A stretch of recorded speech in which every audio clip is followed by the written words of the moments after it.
Assalamualaikum warahmatullahi wabarakatuh.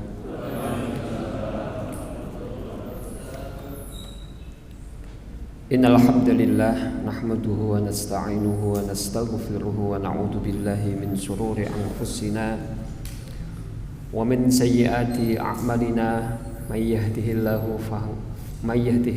fala mudhillalah wa may yudlilhu fala hadiyalah. Asyhadu an la ilaha illallah wahdahu la syarika lah wa asyhadu anna Muhammadan abduhu wa rasuluh. Allahumma salli wa sallim ala nabiyyina wa rasulina Muhammadin wa ala alihi wa ashabihi ajma'in wa tabi'ina wa tabi'i tabi'in wa man tabi'ahum bi ihsanin ila yaumiddin. Ma'asyiral muslimin wal muslimat, bapak-bapak, ibu-ibu, para jamaah sekalian yang dimuliakan oleh Allah. Puji dan syukur marilah kita panjatkan kehadirat Allah Subhanahu wa taala yang pada kesempatan pagi ini atas nikmatnya, atas rahmatnya kita masih bisa bermuwajahah, bermajelis ilmu di pagi yang cerah ini. Semoga Allah senantiasa melimpahkan kenikmatan-kenikmatannya yang banyak kepada kita. Allah juga memberkahi umur kita. Salawat dan salam semoga tetap tercurah kepada suri tauladan kita, Nabi Muhammad sallallahu alaihi wasallam, juga untuk seluruh keluarganya serta sahabat-sahabatnya. Bapak Ibu sekalian yang dirahmati oleh Allah, alhamdulillahirabbil alamin. Pagi ini saya bisa hadir di sini silaturahim bersama-sama belajar dengan panjenengan. Untuk yang pertama, saya bacakan sebuah hadis yang ini nanti akan menjadi fokus pembahasan kita. Saya baca di dalam kitab Nashaihul Ibad yang ditulis oleh Syekh Nawawi Al-Bantani atau Syekh Nawawi Al-Jawi. Beliau mengutip sebuah hadis dalam kitabnya, annahu Rasulullah sallallahu alaihi wasallam data yaumin kharaja ala ashabi. Sesungguhnya Rasulullah sallallahu alaihi wasallam suatu hari atau suatu pagi keluar dari rumah beliau mendatangi para sahabatnya. Faqala Rasulullah, maka kemudian setelah Rasulullah bertemu dengan para sahabatnya, Rasulullah bertanya, kaifa asbahtum? Bagaimana kabarmu di pagi ini? Kebetulan hari ini kita di waktu pagi. Rasulullah bertanya, kaifa asbahtum? Bagaimana kabarmu di pagi ini? Faqalu, maka para sahabat menjawab, asbahna mu'minina ya Rasulullah. Kami memasuki waktu pagi ini dalam keadaan beriman ya Rasulullah. Ya. Asbahna mu'minina billah. Kami berpagi-pagi dalam keadaan iman kepada Allah. Kemudian Rasulullah balik bertanya lagi, wa ma alamatu imanikum? Apa tanda dari keimananmu itu? Tadi pertanyaannya, bagaimana kabarmu pagi ini? Mereka menjawab, kami masih beriman ya Rasulullah. Setelah itu pertanyaan yang kedua, kok mengaku masih beriman? Ma alamatu imanikum, tandanya apa? tanda imanmu itu apa? Faqalu, maka mereka menjawab, yang pertama mereka mengatakan nashkuru ala rokhoi. Ya Rasulullah, kita masih bersyukur atas nikmat-nikmat Allah yang diberikan kepada kita. Kemudian yang kedua, mereka mengatakan wa nasbiru alal bala. Kita juga masih bisa bersabar atas musibah-musibah yang menimpa kita. Kemudian yang ketiga, wa nardha bil qada. Kita juga masih bisa meridhoi bil qada, ketentuan-ketentuan Allah yang berlaku untuk hidup kita. Jawabannya ada 3. Kemudian Rasulullah mengatakan antum al-mu'minuna haqqo, antumul mu'minuna haqqo. Kamu sekalian memang benar-benar orang yang masih beriman kepada Allah. Jadi Bapak Ibu sekalian, dari hadis ini kita bisa mengambil kesimpulan ciri seseorang yang benar imannya itu ada 3. Yang pertama, dia bersyukur kepada Allah. Yang kedua, dia bersabar menghadapi musibah. Yang ketiga, dia ikhlas, dia ridho dengan segala ketentuan-ketentuan Allah yang berlaku untuk dirinya. 3 hal ini yang menjadi indikasi bahwa kita masih dimasukkan ke dalam golongan orang-orang beriman. Pada pertemuan yang sebelumnya saya pernah membahas bahwa syarat seseorang masuk surga adalah jiwanya tenang. Karena ketika Allah memanggil para penduduk surga, Allah mengatakan, ya ayyatuhan nafsul mutmainnah irji'i ila rabbiki radiyatan mardiyah fadkhuli fi ibadi wadkhuli jannati. Artinya yang dipanggil oleh Allah untuk masuk surga itu adalah orang-orang yang jiwanya tenang. Orang-orang yang jiwanya tenang, maka dia diridhoi oleh Allah dan dia ridho kepada Allah. Makanya dia masuk surga. Lah jiwa yang tenang itu tidak akan muncul kecuali dengan iman yang benar. Makanya bisa kita kaitkan bahwa apabila kita ingin memiliki jiwa yang tenang, atau apabila kita ingin memiliki iman yang benar, maka 3 hal ini yang harus kita iltizami. Bersyukur kepada Allah, kemudian sabar menghadapi musibah, kemudian ridho dengan ketentuan-ketentuan Allah. Ini hadis yang saya baca tadi. Kita akan bahas satu-satu. Yang pertama, syukur terhadap semua nikmat-nikmat Allah. Bahasanya nashkuru birrokho, syukur dengan semua nikmat-nikmat Allah. Secara teori memang banyak sekali definisi-definisi syukur yang disampaikan oleh para ulama. Tapi poinnya saya bisa menyampaikan bahwa syukur itu dibagi menjadi 2. Jadi ada syukur yang levelnya itu batin, ada syukur yang levelnya itu dohir.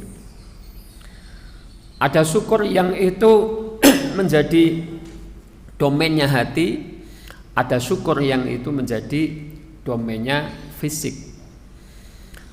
Syukur secara batin itu kesadaran, poinnya seperti itu Pak. Jadi kita sadar bahwa semua yang diberikan oleh Allah atau semua yang kita miliki, kekayaan kita, keilmuan kita, ketinggian pangkat kita, anak istri kita, segala yang bisa kita kuasai di dunia ini itu adalah disadari bahwa itu asalnya dari Allah. Kesadaran itu nanti akan memunculkan orang tidak sombong, orang tidak merasa punya kelas yang tinggi, orang merasa bahwa dia ini tidak apa-apa, bukan apa-apa, bukan siapa-siapa. Pemilik kenikmatan adalah Allah. Pemilik segala kemuliaan adalah Allah. karena muncul kesadaran.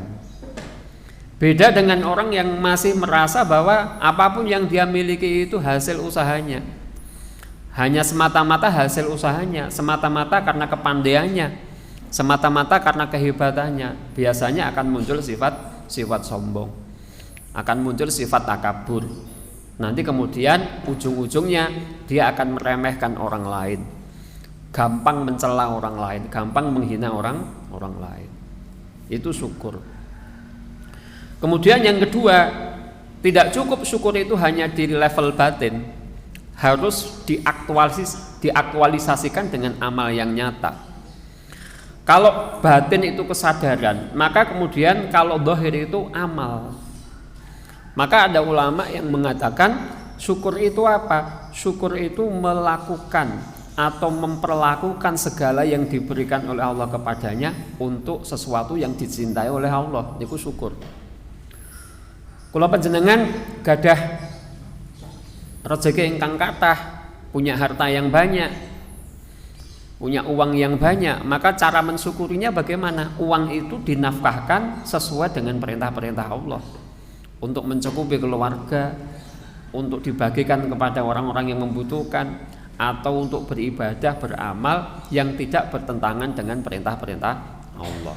Niku syukur.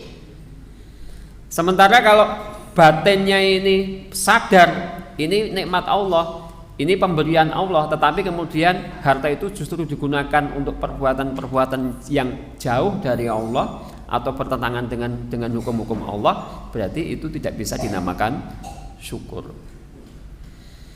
Jadi syukur niku ada level batin, ada level dohir. Level batin itu kesadaran, level dohir itu amal. Bisa dipaham ya sampai di sini ya. Dan syukur itu separuh keimanan kata para ulama. Di dalam Madarijus Salikinnya Ibnul Qayyim Al-Jauziyah itu, iman itu ada dua, syukur dan sabar. Jadi syukur itu nisfun minal iman, satu paruh sebagian daripada iman. Itu syukur.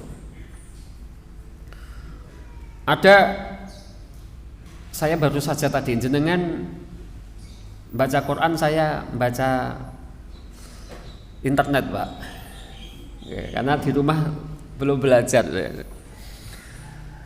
Saya ketemu dengan sebuah kisah. Ada seorang ulama namanya Imam Ibnu Hibban. Imam Ibnu Hibban ini punya kitab As-Siqah napa-napa gitu. Beliau menceritakan sebuah kisah. Sebuah kisah, ada seorang sahabat namanya Abdullah bin Muhammad. Abdullah bin Muhammad ini pernah melakukan satu perjalanan jauh keluar dari Madinah. Ketika sampai di perbatasan Mesir, di tengah padang pasir yang tandus, yang sunyi, beliau menemui satu kemah. Satu kemah, beliau ingin melihat siapa yang ada di dalam kemah itu. Ternyata ketika beliau membuka kemah itu, di dalamnya ada orang yang sangat mengenaskan. Ada seorang laki-laki yang tangan dan kakinya buntung, kemudian matanya buta, dan dia juga lumpuh. Kakinya buntung, tangannya buntung, matanya buta, dan lumpuh. Tapi ketika dia membuka kemah itu dan mengucapkan salam, dijawab dengan baik. Assalamualaikum, dijawab waalaikumsalam. Maka kemudian terjadi dialog. Abdullah bin Muhammad ini bertanya kepada laki-laki yang mengenaskan hidupnya itu, hidup sendirian di tengah padang pasir, tidak ada temannya, di dalam kemah dalam keadaan yang sangat mengenaskan. Abdullah bin Muhammad bertanya kepadanya, nikmat apa yang bisa engkau syukuri dari Allah? Kemudian laki-laki itu mengatakan, tutup mulutmu, jangan engkau katakan seperti itu. Seandainya Allah ingin memberikan aku kekayaan, Allah tidak sulit. Seandainya Allah ingin memuliakan aku, Allah juga tidak sulit. Seandainya Allah ingin menyehatkan diriku, Allah tidak sulit. Apapun bisa dilakukan oleh Allah. Dan kenikmatan yang sudah diberikan oleh Allah kepadaku banyak. Abdullah bin Muhammad tanya, apa kenikmatan itu? Banyak, gak bisa aku hitung. Aku masih diberi pendengaran sehingga aku bisa mendengar suaramu, bisa menjawab salammu. Itu kenikmatan yang luar biasa. Aku masih bisa berpikir dengan waras. Aku masih bisa berpikir bahwa Allah itu adalah satu-satunya orang yang paling aku cintai. Allah memberikan kepadaku keimanan, Allah memberikan kepadaku hidayah sehingga aku tahu mana yang benar, mana yang salah. Itu nikmat Allah. Terus nikmat itu diceritakan sampai Abdullah bin Muhammad ini batin, ada orang yang sudah seperti itu keadaannya, tetapi mulutnya itu ketika mengatakan nikmat-nikmat Allah tidak berhenti. Kadang-kadang kalau panjenengan kan mboten ngoten. Nikmatnya banyak tapi untuk diceritakan itu gak ono ngoten nggih. Nggih, bingung nyeritake nikmate Allah napa bingung. Itu orang yang sudah seperti itu keadaannya, dia enggak bingung menceritakan nikmat-nikmat Allah. Tapi kemudian orang itu mengatakan di dunia ini ada kenikmatan yang juga aku tidak bisa melupakannya, dan hari ini jadi satu-satunya tumpuan hidupku. Artinya yang membantuku berwudu, yang membantuku mencari makanan, yang membantuku hidup ini agar bisa tetap hidup. Siapa? Anak laki-lakiku yang masih berumur 14 tahun. Dia masih menemaniku mencarikan makanan untukku, mengambilkan air untukku, mewuduiku sehingga aku bisa beribadah kepada Allah. Cuma sudah 1 hari ini tidak pulang. Kalau engkau pengen berbuat baik, tolong carikanlah anakku itu kemana. Akhirnya Abdullah bin Muhammad ini keluar dari kemah itu mencari anak itu. Anak itu dicari lama, tapi ternyata setelah diketemukan dia sedang tergeletak di atas pasir dengan tubuh yang sudah compang-camping karena dimakan binatang buas. Sudah mati. Maka kemudian dia hatinya ini enggak tega. Saya harus katakan apa kepada orang yang berada di dalam kemah itu? Ini anak satu-satunya yang dia harapkan bisa membantu hidupnya. Tapi kemudian setelah aku cari ternyata sudah mati, dan matinya mengenaskan, dimakan binatang buas. Maka kemudian dia membawa jasad itu untuk dibawa ke laki-laki yang berada di kemah itu. Ditanya, di mana anakku? Dijawab, maafkan, anakmu sudah meninggal, dan meninggalnya dimakan binatang buas. Tapi laki-laki itu tidak mengatakan celaka, boten-boten. Dia mengatakan alhamdulillahirabbil alamin. Kenapa alhamdulillah? Anakku itu selama hidupnya tidak pernah berbuat dosa. Dan sebelum dewasa Allah sudah mengambil nyawanya. Berarti aku punya anak yang soleh.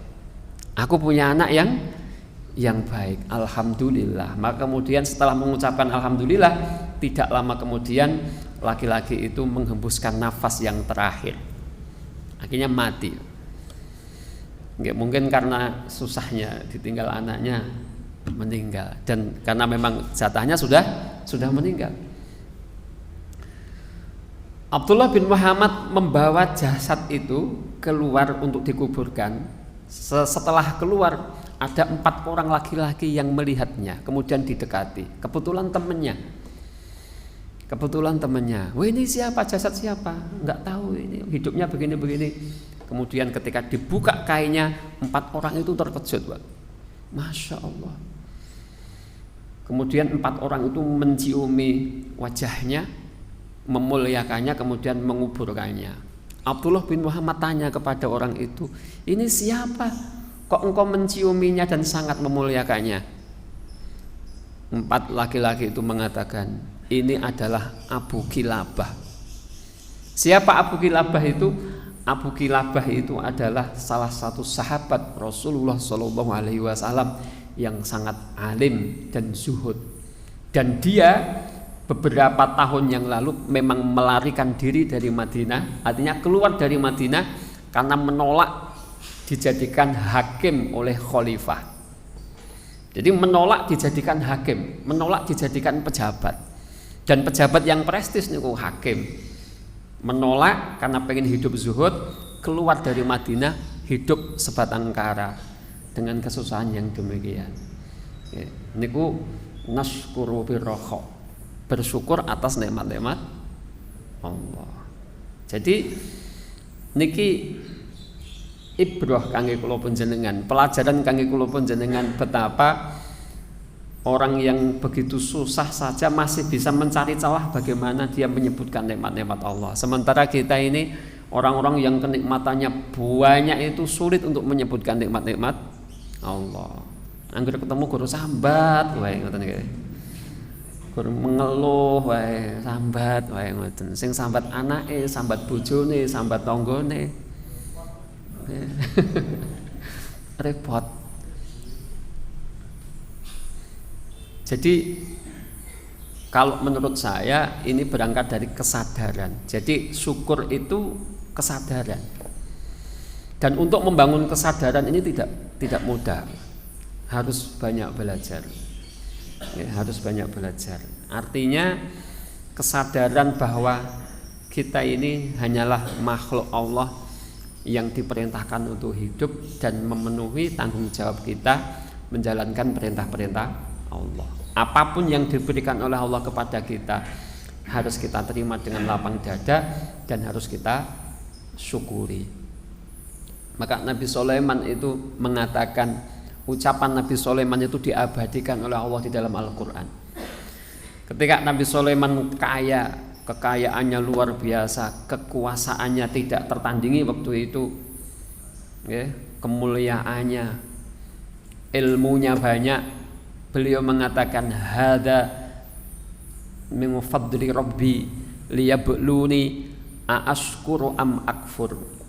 Hadza, semua ini, hartaku, kekuasaanku, apapun yang aku miliki, min fadli rabbi, adalah dari keutamaannya Tuhanku, dari kenikmatannya Tuhanku, okay? Keutamaan Tuhanku. Artinya semuanya itu asalnya dari Allah. Liyabeluni, untuk mengujiku, untuk menguji diriku, menguji Nabi Sulaiman. Aashkuru, apakah aku orang yang bersyukur, am akfur, ataukah aku orang yang kufur. Jadi pada dasarnya seperti itu, bahwa Allah tidak butuh kita ini menjadi siapa. Allah tidak butuh kita ini punya apa. Yang dibutuhkan oleh Allah itu terbukti bahwa kita ini bisa bersyukur kepada Allah. Kalaupun kita memiliki kekayaan yang banyak, kenikmatan yang banyak, kalau tidak ada kesadaran untuk mensyukuri Allah, berarti Allah itu telah kecewa karena tidak bisa membuktikan kita ini syukur. Atau kita tidak bisa membuktikan diri kita itu syukur. Tapi kalaupun kita nggak punya apa-apa, kita bersyukur, maka Allah cinta kepada kita karena kita bisa membuktikan diri kita bahwa kita itu bersyukur kepada Allah. Okay. Itu yang pertama. Nah, nashkur birroho. Kemudian yang kedua, Rasulullah mengatakan atau membenarkan ucapan para sahabat bahwa tanda keimanan yang kedua adalah nasbiru alal bala, bersabar atas musibah. Bersabar atas musibah. Sebuah hadis mengatakan, may yuridillahu bihi khairan yusibbu bihi, barang siapa yang dikehendaki oleh Allah mendapatkan kebaikan itu maknanya adalah kebaikan di akhirat, yusibbu bihi, maka Allah akan memberikan musibah kepadanya. Allah akan memberikan musibah kepadanya. Dan harus kita ketahui, Bapak-bapak Ibu sekalian, bahwa pahala yang bisa memiliki timbangan besar, pahala yang bisa memiliki timbangan yang berat itu adalah pahala yang didapatkan karena menahan sakit di dalam menghadapi musibah. Saya pernah baca di sebuah kitab itu judulnya Sifatus Sofwah. Kalau nggak salah ditulis oleh Imam Ibnul Jauzi.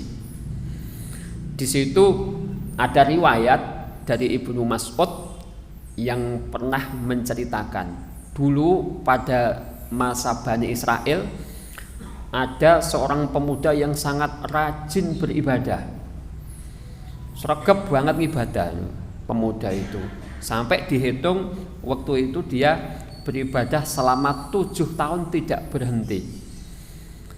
7 tahun itu artinya dia menyendiri di satu jenenge mihrab, di tempat ibadah khusus.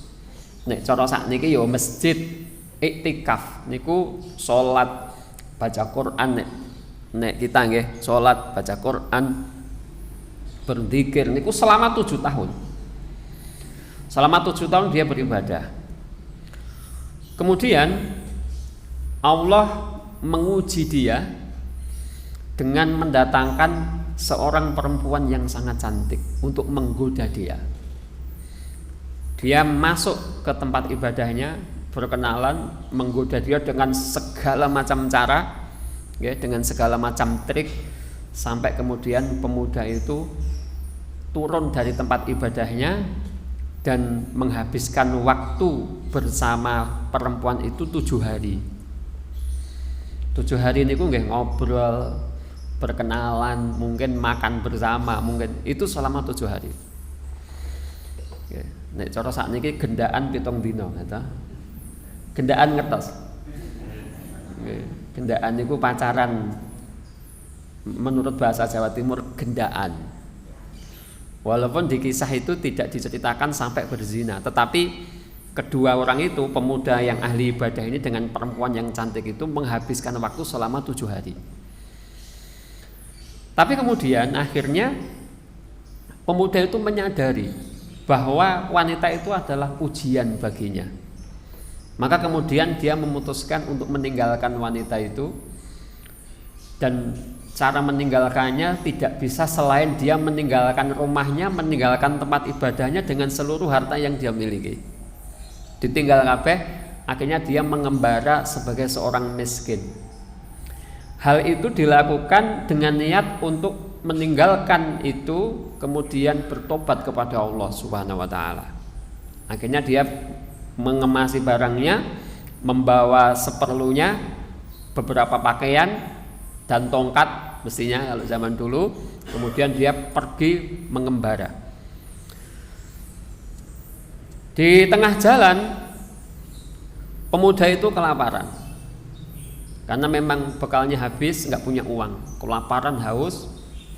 Dan di pinggir jalan itu ada satu tempat khusus yang biasanya digunakan mangkal para pengemis. Di situ ada 12 pengemis yang tiap hari bergerombol di situ mengharapkan sedekah. Dan semua pengemis itu tertidur.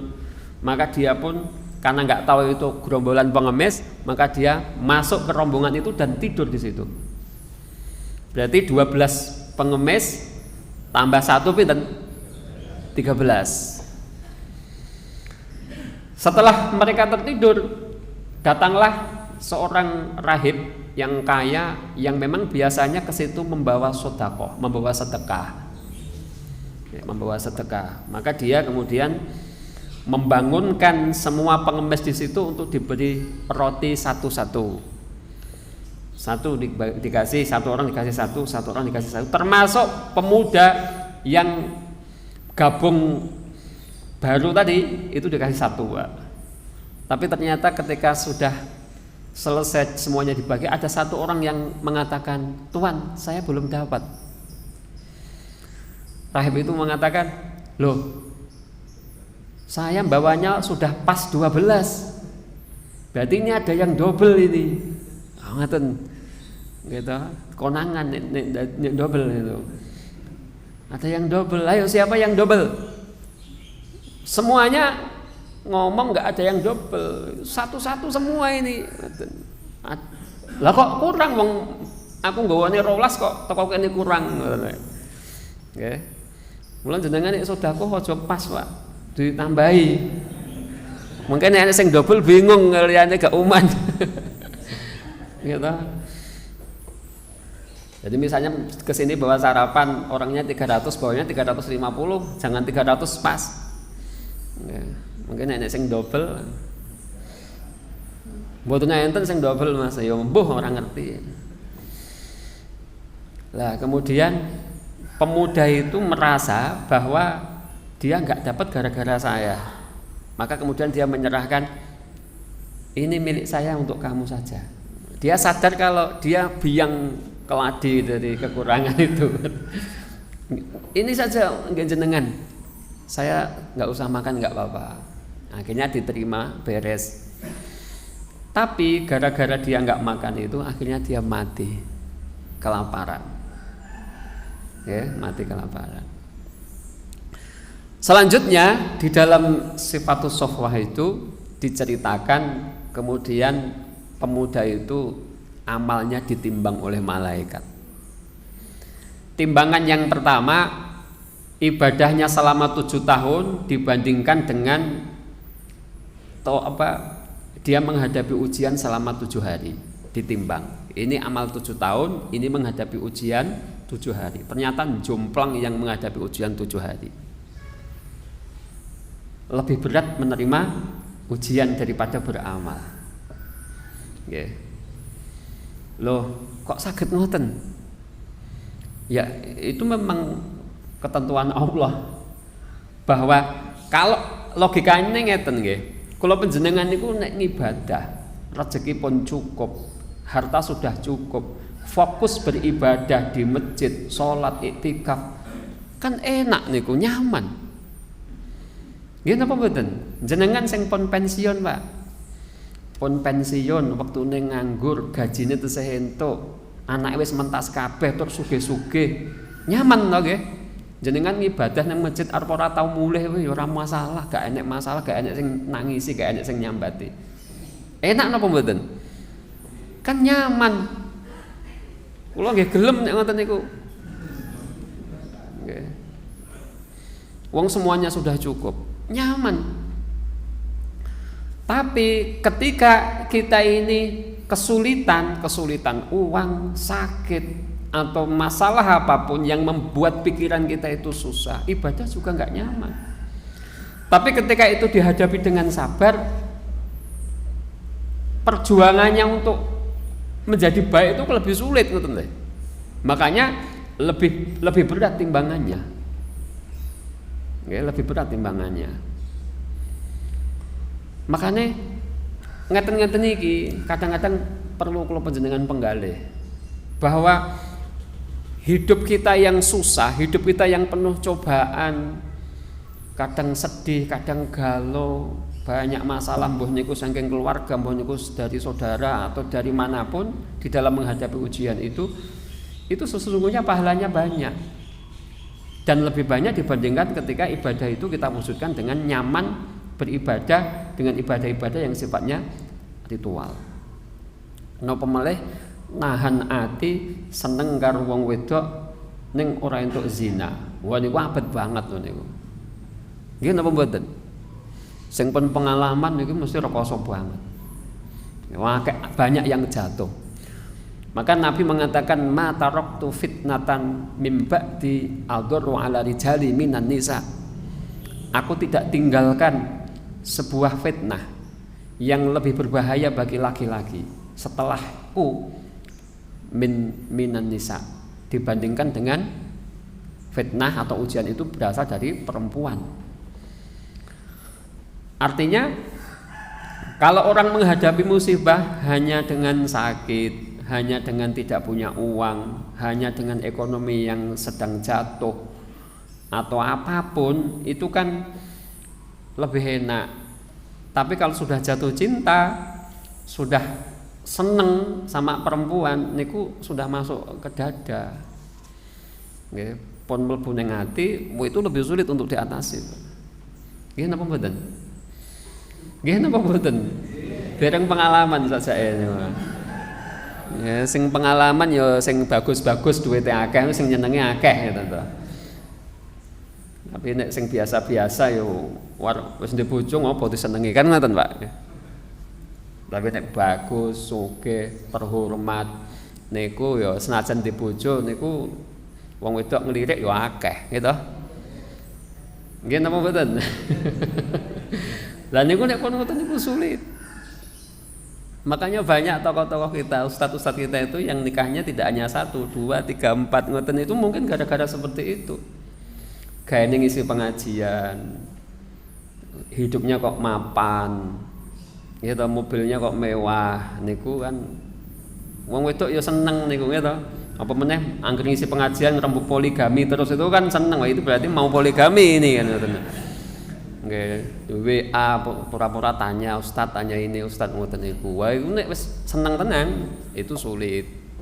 Niku fitnatan adurru ala rijali minan nisa. Makanya pemuda itu tadi ketika menghadapi ujian dengan diuji wanita selama 7 hari itu dan dia menahan itu dengan segenap perjuangannya itu sulit dan butuh energi yang lebih banyak daripada hanya dengan sholat dan berzikir di masjid. Makanya Allah memberikan timbangan yang lebih berat.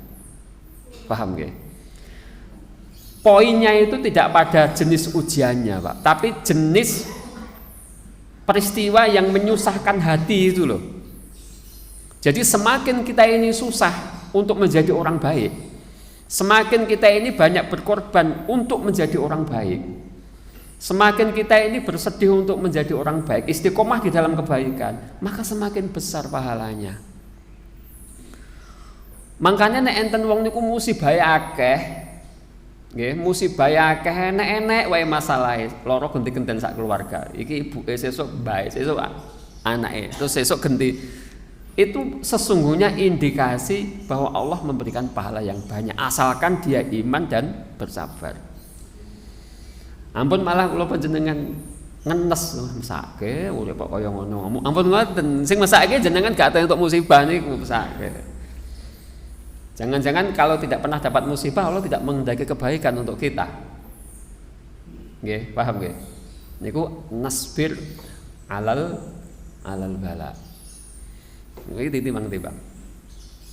Terus kemudian timbangan yang kedua antara menghadapi musibah selama 7 hari dengan sedekah 1 potong roti ditimbang berat yang mana. Di dalam kisah itu dikisahkan berat sepotong rotinya. Berat sepotong rotinya. Jadi pahala yang didapatkan seseorang di dalam menghadapi musibah itu masih kalah dengan pahala orang yang bersedekah. Makanya niki asadul a'mal. Amal yang kuat niku sedekah. Sepotong roti saja itu pahalanya bisa mengalahkan susahnya selama 7 hari. Jadi Rasulullah itu mengatakan ittaqun nar walau bisyikki tamrin dalam sebuah hadis yang ditulis oleh Imam Suyuti di dalam kitabnya itu. Ittaqu, takutlah kamu kepada Allah, bertakwalah kamu kepada Allah walau bisyikki tamratin, walaupun dengan separuh kurma. Oke, separuh kurma niku maksudnya ora kabeh lho. Jadi misalnya zaman biyen niku para sahabat niku padha-padha duwene kurma siji diparo. Nyok aku setugel. Niku pahalanya gede. Ya, itu pahalanya banyak. Sedekah itu di dalam hadis-hadis yang saya baca tentang fadilah sedekah itu enggak harus banyak, Pak. Mboten kudu kathah, Bu. Sing penting keikhlasan kula panjenengan gelem sedekah. Ya, dan bentuknya bisa macam-macam. Riyen kula niku jaman ten pondok niku sering kali kanca-kanca kula niku memang berbagi. Kelaparan enggak punya uang, kiriman belum datang atau enggak pernah dikirim. Nggih, kerjaan enggak ada niku duwene duit 10.000. Kancane ya luwe, wis kowe 5.000 aku 5.000, itu sering. Nggih. Itu amal soleh niku. Mboten kudu akeh. Jenengan misale ibu-ibu tuku sayur piro yu 5.000 napa niku jenengan aja ora usah ngenyang 3.000 ora entuk kaya ngene 5.000 Gitu. Wong wedok kan juweh nek urusan ngenyang-ngenyang itu delemis. Kula niku kadang-kadang nek blonjo karo wong wedok ngoten niku isin.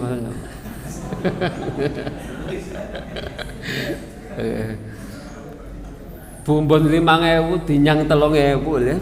Ora sida bathi. Syukur ngeten, Bu. Piro iki? 4.000, nyo 5.000, jujule ora usah niku sedekah ngoten niku. Nggih, ketoke gur 1.000 ning seneng. Tukang parkir niku parkir sakniki pinten, Pak?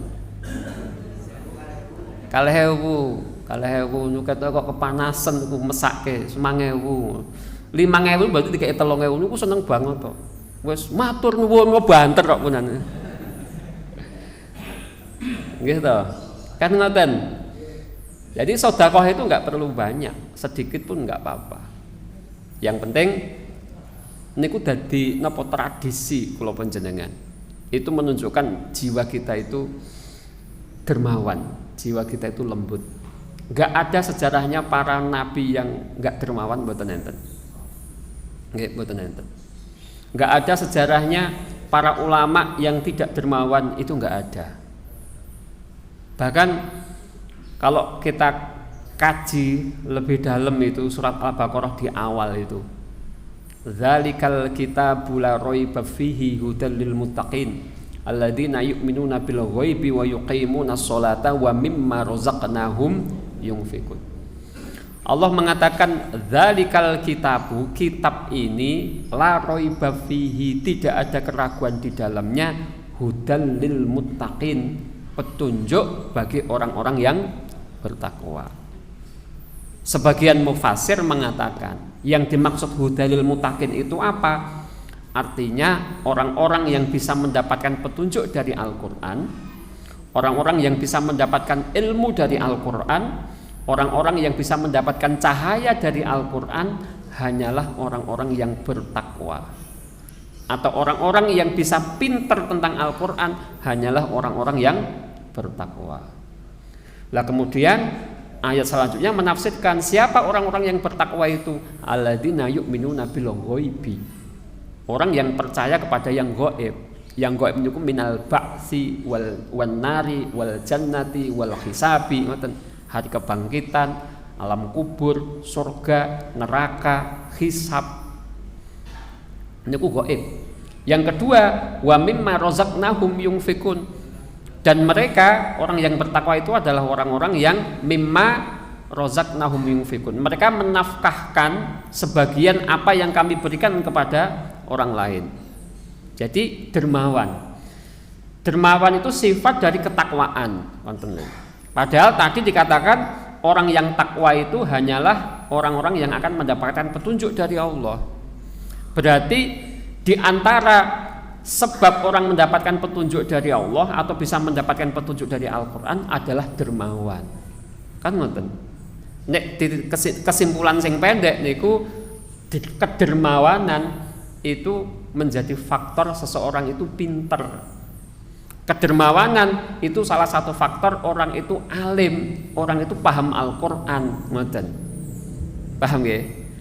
Tapi nek dibalik, kalau orang itu bakhil, orang itu tidak dermawan, maka tidak ada jaminan dia itu bisa pinter paham Al-Quran. Itu kalau dibaca tafsir ayat itu.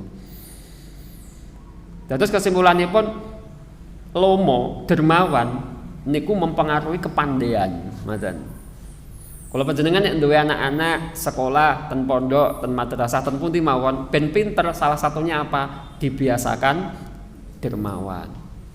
Jenengan gawani panganan sithik-sithik, gawene panganan sing akeh mengke kan ngundum-undum, itu dudum-dum koncone, dibagi-bagi ngoten. Niku ngajari dermawan.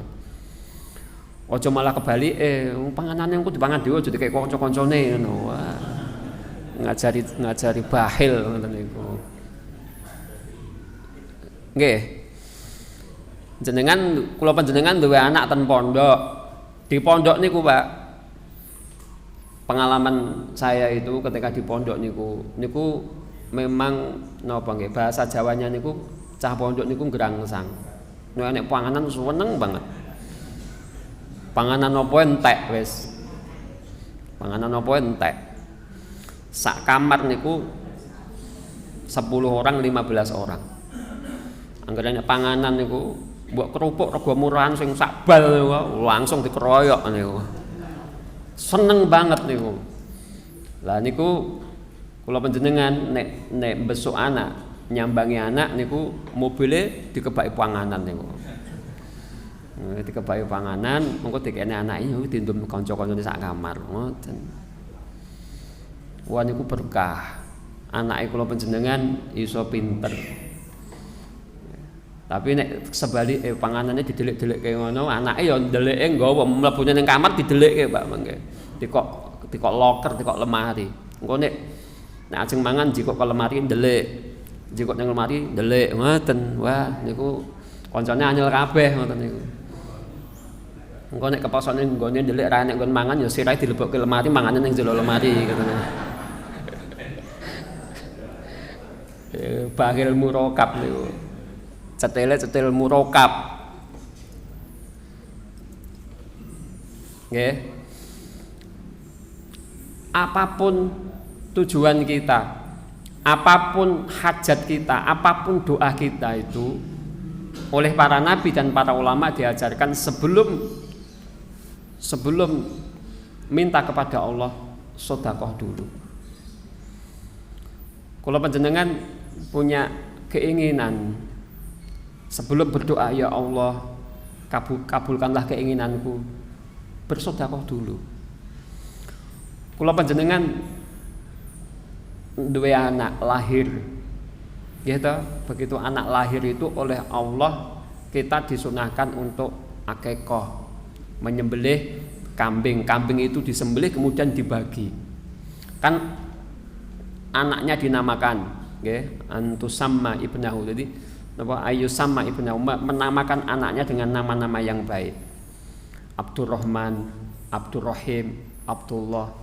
Nama itu kan doa. Permintaan kita kepada Allah atau visi kita tentang anak kita itu, anak kita mau kita jadikan apa? Kita pengen anak kita menjadi apa? Kan itu diwujudkan dengan nama itu. Kalau panjenengan pengen dua anak niku ahli perang, dinamakan Kital atau dinamakan Khalid bin Walid atau dinamakan Mujahid. Kita pengen punya anak alim, dinamakan sinten niku? Muallim, napa faqih. Itu doa, itu visi kita. Nggih, visi kita untuk anak kita itu. Lah kemudian misinya, salah satu cara agar doa kita itu dikabulkan oleh Allah adalah Allah memerintahkan untuk akikah, bersedekah. Nanti di hari ke-7 diakikahi, kemudian rambutnya dicukur, ditimbang, timbangan rambut itu disedekahi dengan emas. Itu kan memberikan pelajaran kepada kita bahwa doa kita untuk anak itu biar kuat dikabulkan oleh Allah disertai dengan sedekah. Jadi sedekah itu kalau di dalam kitab Lubabul Hadis itu bisa menguatkan doa. Oke, bisa menguatkan doa. Pun telas waktune. Pun kesel. Saya pernah cerita Abu Hurairah itu ketika tua beliau jadi ulama, muridnya banyak. Suatu hari ada salah satu muridnya itu datang kepada Abu Hurairah. Muridnya itu mengatakan, wahai Abu Hurairah, tolong doakan anakku. Anakku hari ini melaut, tetapi ketika aku lihat laut ternyata cuacanya buruk. Jangan-jangan anakku mati di lautan karena kapalnya tenggelam. Abu Hurairah tidak menjawab. Karena dia tidak menjawab, orang itu terus minta didoakan anaknya.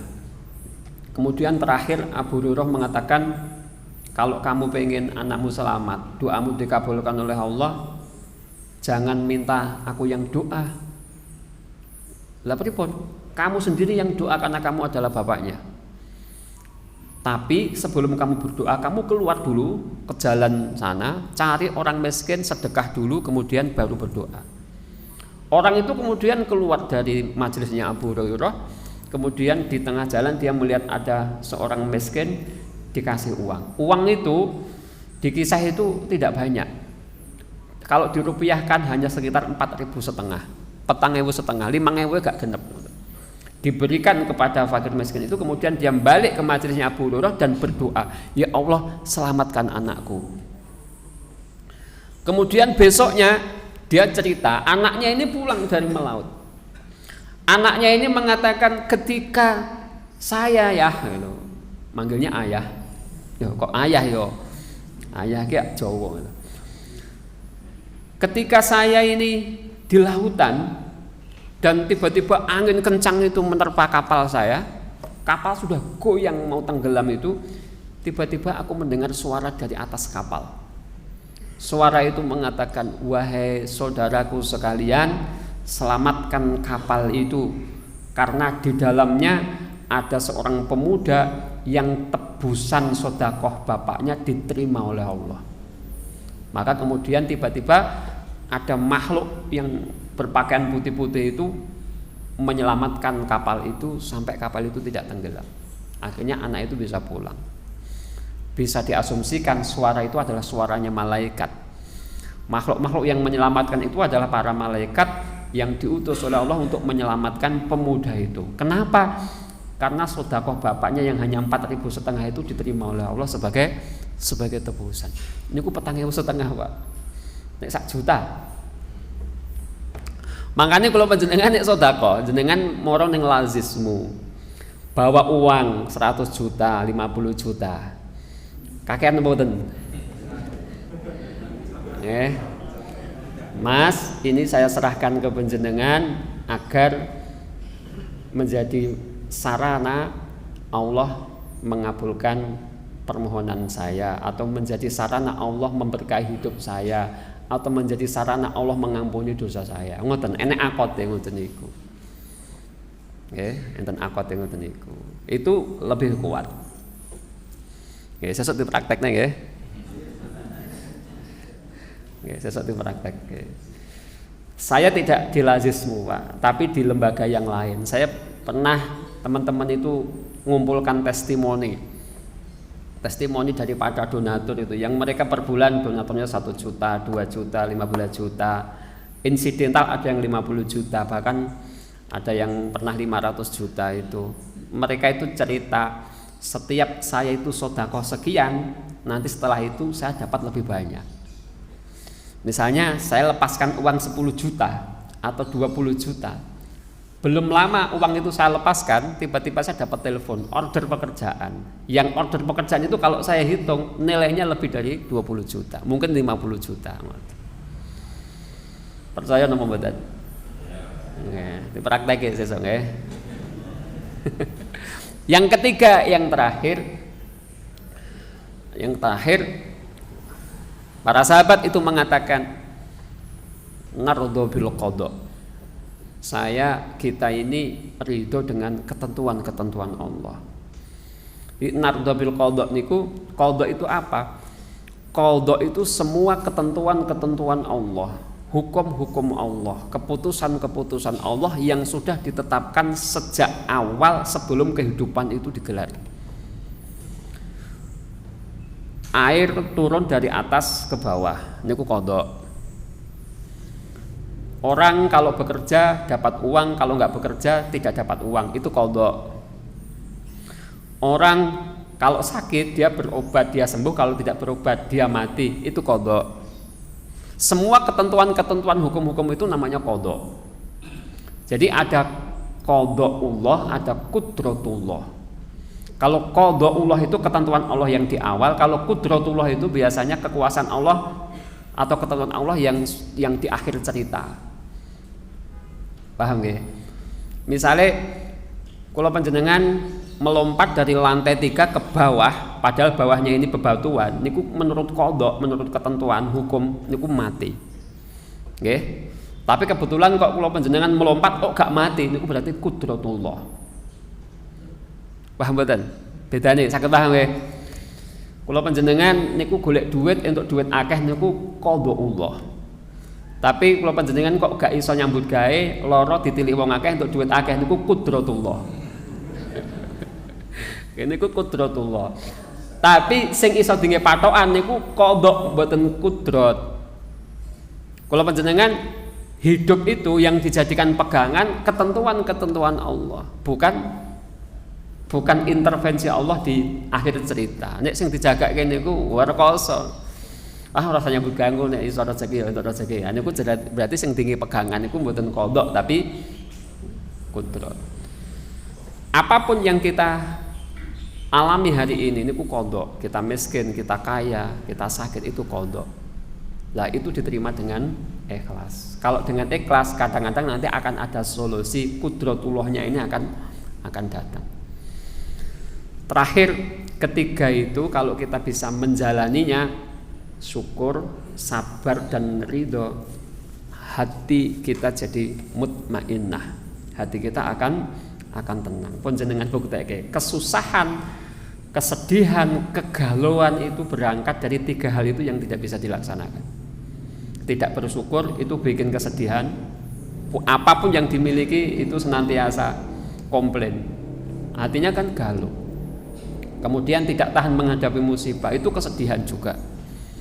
Yang ketika tidak terima dengan apa yang kita miliki hari ini, tidak terima dengan ketentuan-ketentuan Allah itu juga stres juga.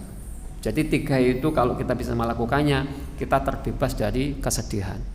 Artinya ya ayatuhan nafsul mutmainnah irji'i ila rabbiki radiyatan mardiyah fadkhuli fi ibadi wadkhuli jannati. Saya kira itu yang bisa saya sampaikan dan mohon maaf jika terlalu banyak saya bicara. Boleh napa mboten? Panitia niki. Boleh. Angsal Mas. Banyak kan? Satu, setunggal. Banyak kan?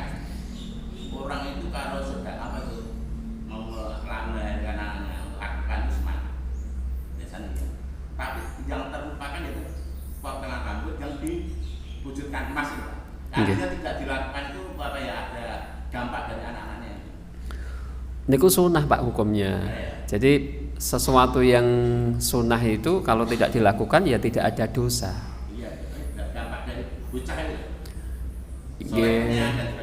Oh, itu tetap ada Pak, tetap ada karena Rasulullah kan mengatakan kullu mauludin rohinatun bi aqiqati. Tiap-tiap anak itu tergadai dengan akikohnya. Maksudnya tergadai itu mboten kok kula panjenengan anake digadekne engko nek arep dadi manten kudu ditebusik itu mboten ngoten. Tergadai niku nek saya baca satu keterangan dari seorang ulama namanya Syekh Mula Al-Qari, itu beliau mengatakan yang namanya tergadai itu karena ketika dia lahir itu ibunya atau bapaknya ketika mendoakan itu tidak pakai akikoh, maka doanya itu tidak kuat sehingga dia mudah dikuasai setan. Dia mudah digoda oleh setan. Karena nopo? Tidak dilindungi dengan doa yang disodakoi itu Pak. Niku jenenge rohinatun ba'aki kot. Tapi masih Pak yang ditinggalkan. Lah itu persentasenya Pak. Jadi itu bagian dari sodako. Makanya misalnya doa itu kuat dengan sodako dua, sodako emas dan akikoh itu. Berarti kalau hilang salah satunya berarti kan ya tetap berkurang. Ning kan saya tidak bisa mengatakan pasti akan ada kan mboten saged. Niku kan urusan-urusan nggih. Tapi tetap berpengaruh. Karena semakin kita banyak bersedekah sebagai itu amaliyah yang disunahkan oleh Rasulullah ketika anak melahirkan itu berarti semakin kuat doa kita kepada Allah untuk anak itu. Ngoten nggih. Niku maksudnya rohinatun bi aqiqati. Wong Jawa kan biasanya nek arep mantu urung diakok kuwi mbiyen diakok isih urung anake. Itu salah paham. Sampun nggih, satu saja. Alhamdulillahirabbil alamin subhanakallahumma wa bihamdika asyhadu an la ilaha illa anta astaghfiruka wa atubu ilaik. Assalamualaikum warahmatullahi wabarakatuh.